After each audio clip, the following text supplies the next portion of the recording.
Me oleme külastamas ühte väga erilist, hubast, mõnusat puhkemaja, mis on kestliku ja rohelise oleku ja mõtteviisiga.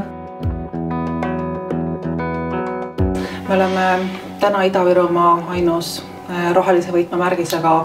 See tähendab seda, et me majandame keskkonna säästlikult. Meil oli 100% ökoloogiline paber, nii vetsus kui ka kätepaber või siis maakütte, millega me kütame maja või siis maja ise, mis on nagu puidust puitmaja. Need asjad nii või naa, aga lisaks veel hulk tegevusi, mis rohelise võtme ökomärgise saamiseks on tingimuslikud. Neid ka nii, et igal juhul külalised teavad, et kui nad siia toovad oma puhkuse, siis nende jalajälg, mis puhkamisest jääb, on jälle nagu väiksem. Täna ma tahaksin rääkida nagu pigem sellisest seminariturismist. Väikesed tiimid on just meile oodatud ja siis ka suuremate ettevõtete osakonnad. Nii et meil on 5 privaatset tuba, 2-kohalist tuba. Igasse tuppa saab panna ka veel ühe nagu lisakoha, nii et 10–15 inimest.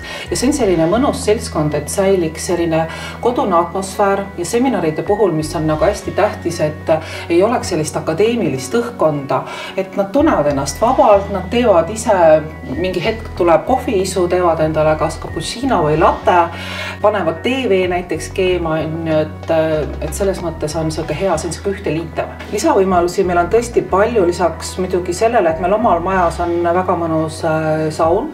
Lisaks on 24/7 soe kuumavee bassein, kuhu 10 inimest mahub ilusasti sisse.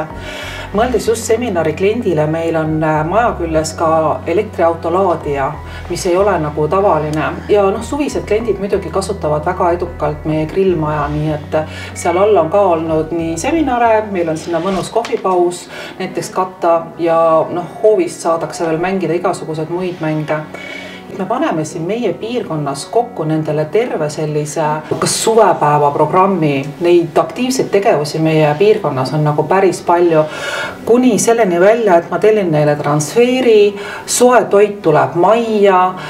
Näiteks käivad siin piirkonnas Purtse pruulikojas, karjääri safaril, ükskõik kus kohas, nii et kõik asjad paneme ühele arvele. Minge kindlasti ka Naudime elu Facebooki lehele, sellepärast et seal on üks eriti magus loos Karukella puhkemajaga koostöös.